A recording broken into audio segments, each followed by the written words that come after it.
Hello movie lovers, मेरा नाम है राहुल। मेरे चैनल मूवी लवर्स को सब्सक्राइब करें और बेल आइकन दबाना ना भूलें। दोस्तों, डिज्नी हॉटस्टार की मूवी एनाबेल और सेतुपति जो एक महल की कहानी है जो इतना भव्य है कि जिसे आप आज के ताजमहल से कंपेयर कर सकते हैं, जिसमें बहुत से घोस्ट हैं जिन्हें एक शेफ ने जहर देकर पूरी फैमिली को मार दिया। आखिर शेफ ने ऐसा क्यों किया दोस्तों? और ये अगर मूवी आप देखना चाहते हैं तो प्लीज़ मुझे कमेंट करना ना भूलें और मेरे इंस्टाग्राम पर भी मैसेज कर सकते हैं, जिसका लिंक इसके डिस्क्रिप्शन बॉक्स में मिल जाएगा। तो आइए इसका फुल डिटेल एक्सप्लेनेशन शुरू करते हैं। कहानी शुरू होती है और ईयर 1948 में जमींदार गजेंद्र को दिखाया जाता है जो एक महल को देखने के लिए जाते हैं जिसे महाराज देवेंद्र ने बनवाया है अपनी रानी एनाबेले के लिए, जिसे बनवाने के लिए दुनिया के 8 बेहतरीन आर्किटेक्ट को बुलाया गया था। जमींदार गजेंद्र महल के आर्किटेक्ट को अपने लिए भी ऐसा ही महल बनाने के लिए बोलता है, लेकिन आर्किटेक्ट मना कर देते हैं और कहते हैं कि महाराज की निशानी है, इसलिए हम आपके लिए आप जो नक्शा देंगे हम वैसा ही बना देंगे। और ये बात गजेंद्र को चुभ जाती है और मूवी आती है 1966 में, जहाँ एक फैमिली महल में रहने आई है और सभी के सभी घोस्ट बन जाते हैं। अब जिसके बाद मूवी ट्रांसफ़र होती है सीधा 1996 से 2021 में। महल की रखवाली और घोस्ट को बाहर निकालने के लिए गजेंद्र का ग्रैंडसन किसी को ढूंढ रहा है जिसे महल के घोस्ट के बारे में पता ना हो। यहाँ एंट्री होती है रुद्रा, जो छोटी मोटी चोरी करती है और अपनी फैमिली का खर्चा चला रही है, जिसे जिम्मेदारी दी गई है महल की रखवाली के लिए, और रुद्रा अपनी फैमिली के साथ वहाँ रहने लगती है। महल के घोस्ट धीमे धीमे रुद्रा की फैमिली को परेशान करना शुरू करते हैं और महल के घोस्ट सामान को छू सकते हैं लेकिन किसी इंसान को नहीं। और घोस्ट शेफ बताता है कि उसने ही सबको जहर देकर मार दिया, लेकिन क्यों दोस्तों ये आगे पता चलेगा। कहानी आगे बढ़ती है और रुद्रा को सभी घोस्ट नजर आना शुरू हो जाते हैं। इसका रीज़न भी बहुत ही स्ट्रॉन्ग है, कीप वॉचिंग।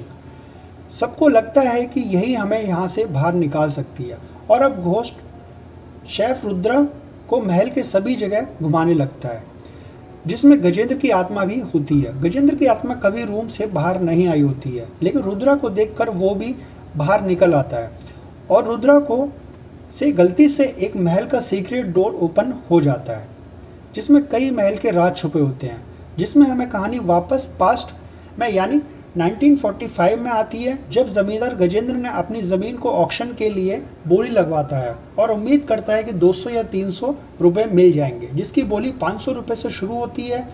और 1945 के लिए जमींदार की ज़मीन को 1500 रुपये में महाराज देवेंद्र खरीद लेते हैं। 1500 रुपये तब के और आज के लगभग लाखों रुपए होते हैं। जमींदार गजेंद्र खुश हो जाता है और महाराज देवेंद्र से पूछता है कि आपने मेरी इस 500 रुपये की ज़मीन को 1500 रुपये में क्यों खरीदा। तब महाराज देवेंद्र उसे बताते हैं कि अगर आपकी नज़र देखने वाली होती तो आप इसकी कीमत भी देख सकते थे, जिसका मतलब गजेंद्र नहीं समझ पाता और महाराज देवेंद्र वहाँ से चले जाते हैं। जिसके बाद महाराज देवेंद्र की कार खराब हो जाती है और जिसे एनाबेले ठीक कर रही होती है और एनाबेले और महाराज में धीमे धीमे प्यार बढ़ने लगता है। दूसरी तरफ जमींदार इस टेंशन में होता है कि आखिर जमीन में ऐसी क्या बात थी जो वो नहीं देख पाया। एक दिन जमींदार महाराज देवेंद्र से मिलने आता है तो गजेंद्र उसे महल को बेचने के लिए बोलता है, लेकिन महाराज देवेंद्र मना कर देते हैं और कहते हैं कि महल को उसने अपनी रानी एनाबेले के लिए बनाया है। और गजेंद्र को फिर अपने हार महसूस होती है और वो हर हाल में इस महल को हासिल करना चाहता है। जिसके बाद वो वहाँ से कुछ गुंडों को भेजता है और महाराज और एनाबेले सबको मार देते हैं। और एनाबेले बताती है कि वो महाराज के बच्चे की माँ भी बनने वाली है। जिसके अगले दिन खाने में जहर मिलाकर गजेंद्र के शेफ महाराज और एनाबेले को दे देते हैं और मरने से पहले एनाबेले कसम खाती कि चाहे मुझे कितने भी जन्म लेने पड़े मैं वापस आऊँगी। और राजा रानी की मौत हो जाती है और जमींदार गजेंद्र महल पर कब्जा कर लेता है और सभी नौकर और शेफ उसके लिए काम करने लगते हैं। एक दिन शेफ महाराज देवेंद्र का बहुत जो खास होता है सबके लिए खाना बनाता है और गजेंद्र अपनी पूरी फैमिली के साथ खाना खाने के लिए बैठा होता है, जो पहले शेफ को खाना खाने के लिए बोलता है।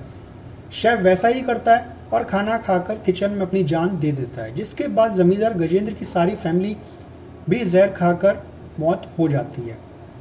सिर्फ एक बच्चा बचता है जो उस दिन भूखा सो गया था और अब वो बूढ़ा हो चुका है और अपने बेटे के साथ महल के से घोस्ट को निकालना चाहता है ताकि वो यहाँ रह सके।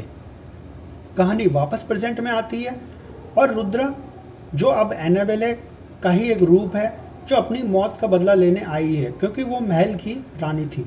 और जब गजेंद्र का ग्रैंडसन एनाबेला को मारने वाला होता है तभी गवर्नमेंट ऑफिसर आता है जो हूबहू महाराज देवेंद्र का ही रूप होता है और बदमाशों को मारकर बाहर भगा देता है और बताता है कि यहाँ अब इस महल को राष्ट्र धरोहर बनाया जाएगा जिस पर अब गवर्नमेंट का कब्जा होगा, जिसे बाद में टूरिस्ट फिल्म बनाया जाएगा।